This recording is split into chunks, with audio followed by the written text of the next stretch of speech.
Hello, YouTube. So I just took Mr. Truck and Mr. Camp here on a trip to the Southwest United States, Nevada, Arizona, and New Mexico, and a small part of Utah. And I had some people asking how the camper did, and specifically kind of what I have in it. So I'm going to cover a couple things, how it did, things I learned, what I have in it, what I need, what I don't need, etc. I'll try to keep it short. In short, the camper did awesome. I went from Las Vegas. First night, went to Farmington, New Mexico, stayed the night. Then to Santa Fe area, stayed the night in some national forest area. And then stayed the night in Flagstaff and drove back home. Did well. In New Mexico, went to Chaco Canyon at some point. Had some mud and pretty rough roads, and held up great. No problems. Nothing broke. This is not insulated. So let's take a look inside here. I don't think I can open up the door all the way without it parked up. All right. So, for anybody who followed some of my other videos, you know that I chose not to insulate this. Well, I have an interesting thing to report. In Flagstaff, it got down to about 41 degrees Fahrenheit the night I stayed there. And I slept on that very bed you're looking at in front of you, and up there I had a 32 degree down sleeping bag, and in short, with absolutely no heater, I was perfectly fine. And in fact, even outside of the sleeping bag and a t-shirt and my skivvies, I have no idea what temperature it was inside the cab, but I would say it was probably 60 or 65, so it actually held up really well. Now, one thing I wonder about is if you look down in there, I've got a little refrigerator that sticks down inside underneath my bed there. I don't have it plugged in now, but that, as all refrigerators do, kick out a little bit of heat. And the natural running of that, I wonder if that kicked out enough heat just to keep it just a little bit warm in there. I guess the long-winded point, though, is down to 40 degrees. I was very comfortable. I could easily see taking this down to maybe 30-degree nights without needing any heating at all. And if I did, I've got my little heater, so it worked out well. All right, power and electricity. So what I did is this has a 100-watt panel on it, flexible panel. To be honest with you, it's not creating quite 100 watts, probably more around 50 to 75. And I hooked up an isolator to the 100 amp hour battery I have to the engine, and that's really how it gets most of its charge. I was driving from place to place, so everything worked out well. At nights, the 100 amp hour battery was more than enough to keep the fridge going, keep the lights going, and charge a battery or two. Now, if I were stationary and didn't fire up the truck, the 100 amp hour battery wouldn't even be close to sufficient. Or I'm sorry, the 100-watt panel wouldn't even be close to being sufficient. And I would probably even want to add another 100-watt or 100 amp hour battery if I were, living in this or, doing some extended kind of stuff in it. But for casual use, it was good. Hooking up the isolator and a mechanism to charge the battery with the truck alternator was really the big key. I'll say this, you watch any RV/camper YouTube video, you're going to hear people talk about solar all the time. Though I think solar is interesting and has an important role, I think hooking it up to an alternator of a vehicle really works well. And I think many people could probably get away with just simply doing that. Even if you were parked in an area stationary, if you fired up your truck for you know, 20 minutes and let it idle. Probably enough to get that battery in pretty close running order. In my circumstance, short of you having 400, 500, 600 watts of solar on top of your roof, which is not applicable in my situation, solar panel, its main benefit is just to help trickle charge and top off your battery and keep it well maintained. That's my experience. All right, so loadout. What do we got going on here? All right, so underneath that bed, and that whole bed platform lifts up on gas shocks. I've got my little fridge in the left-hand corner. Got my little heater. I got a fan. So you can kind of think of the heater and the fan as both climate control mechanisms. And I got a little 1 gallon hydration bladder that, you know, I use for a variety of reasons.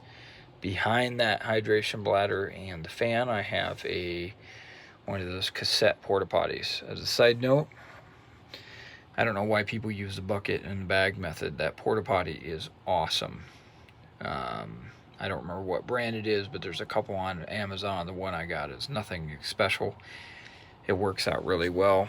The only thing I do, I had a very minor smell problem, is I bought these little, sorry about that guys, these little guys. I'm not advocating any particular brand here, but these ones worked. Got them off Amazon, put them in the porta potty, and it's there's zero smell. Porta potty is very handy. You can go to the bathroom, go pee, go poop. You don't have to change out any bags. You know, 5-gallon bucket. It's easy. Behind the heater there, and also kind of behind the fridge, I've got about 4 or 5 gallons of little plastic containers. They are similar to this one. If you guys all remember, if you watch my other videos, it's a 7-gallon water jug. I took that, keep it clean with potable water, and I also wash my hands with it. Remember, I've got my oil drain pan sink here. Just take out the oil drain, or the little plug there, and that worked wonderfully. All right, so climate control. I've got a little, it's a small buddy heater here. The fan, as I discussed, some water, my porta potty, my fridge. Got the bed. If you watch the other videos, you'll see, but let me crawl in this bad boy here and I'll lift it up. So the whole bed lifts up like this. Gas shocks hold it up, and if you lift it up in there, I've got better clothing underneath, and I carry a rifle and some ammo down in there. Up there, I got my sleeping bag. I've got another little down throw. Up here, I got a first aid kit and some paper towels. As you can see, plenty of space still to store more stuff. And here, I've got those little porta potty disposable things that you drop in there, as I showed. I've got a little hygiene kit. I got some toilet paper, got little quick dry towels. I even got some earplugs, which aren't necessary. I keep a down jacket in here. It's nice. This one's an inexpensive one, but down jackets are great. They're lightweight, keep you really warm for their weight and size, and they're mildly compressible. I have this in a relatively loose bag. Always keep a good hat. Sandals, lifesaver. They're always nice just to put on, especially if you need to pop out and you don't want to put on your shoes. I keep a little beanie and a cotton rag in there just for other generalized purposes. So a few rags, blanket, extra paper towel. This is completely free storage. I got some, I like black olives. I mean, obviously that's nothing required. Got my extra water. I had a space blanket. I don't know why I put it there, but it did. Up here, I've got disposable little plates. They're far easier. Behind this, I've got some utensils. I always keep little walkie-talkies up there for me and the kids. This is my charging station. It's just a little wire rack thing here. You know, iPhone charger, everything pretty much. And here, Actually, I don't remember what I have in here. Let's take a look. Oh, so this is a little vinegar and water. I just use that for cleaning up stuff. A little spray bottle. What do I got up in here? What do I have up in here? I don't even remember now. Oh, all right. So this is by no means a requirement, but I got a personal locator beacon. This is one of those little inflatable solar paneled light deals, like a little. See how this works. So there you go. So if I was, out camping, so my burner, which is right here, is one that uses a butane container, but it can also use propane. That's the hose for the propane. Here's an extra butane. My little buddy heater uses those little propane containers, so it's kind of dual purpose. What is this? It's just an extra little bag. And these are Vianex hand wipes for sanitary purposes. I just keep them in there. Oops, sorry guys. Let's throw this back up. Just kind of little miscellaneous stuff. So, miscellaneous stuff, walkie-talkies, all these various charging cords and stuff, utensils, water. This is my food. Right now, basically all I'm carrying is primarily just freeze-dried food. I got some coffee. I got a few, these are a little accessory kit from MREs. I had a few. I did carry a little rice-a-roni. And then this is my little soap when I wash my hands with my water here. And then down here, sorry guys. Let's see what we got here. So I've got these little plastic bags you get at any grocery store. These little guys. Those are perfect for trash. I've got a measuring cup. I've got some extra napkins. I've got some ibuprofen, which has multiple uses. I've got some rehydration salts. I mean, I hike a lot now in the hot summer out here in the Southwest. It's a little multi-spice container. I haven't even opened it up. Those hydration tabs are, I think, very important. You may not always need them, but if you're out hiking in the heat, if you're feeling a little sick, you'd pop one or two of those and good to go. And here, oh man, I got a spoon. That's good for the freeze-dried stuff. Bottle opener, a knife. This is a little aluminum windbreak if I use my stove outside. Bottle or cork opener, little spatula, stuff like that. Like I said, this is the stove I use. I can cook with it, pull out the drawer and cook right here. Or I can put it on my table, which is right back here. Got a fire extinguisher. In a nutshell, that's about it. Sorry. I keep enough clothes in there and I usually just kind of restock it. So I can sleep, poop, pee, have some privacy, have some mild climate control. I've got water.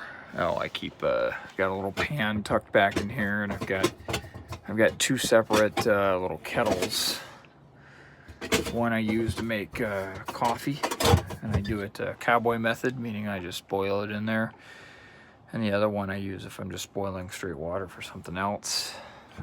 Simple utensils. The one thing I'm missing is a shower. Look, if I'm out for a few days, especially if I'm camping, I'm not showering. If I were to live in this or something, something more long-term, there's always gym memberships. Or I have one of those unused chemical sprayers where you pump it up and you spray it, and some people use those and they'll just spray off their body and shower up out in the woods and stuff. That's definitely, I have one of those. I can easily add one. Keep a little wash rag there just to dry off your hands and so forth. And of course, you see my chair. That actually worked out well. And I'll tell you, this little guy was super cozy. I'll be honest with you. I'd flip the chair around and sit it back down here at the end. Put my feet up on the bed. If I had internet access, I'd watch my videos or type or, you know, do whatever else I'm gonna do. And man, this was so cozy in here. Stayed warm. Of course, I can open up all the windows. When I went on my trip recently, it was pretty cool every place I was, so I wasn't too worried about overheating. I'm sure you guys seen this as the little shelf that comes down. This is more applicable to use when the door is shut, or I'm sorry, correction, when the door is open. But this little camper exceeded my expectations. So comment, like, and subscribe, and you know, ask some questions. Thanks.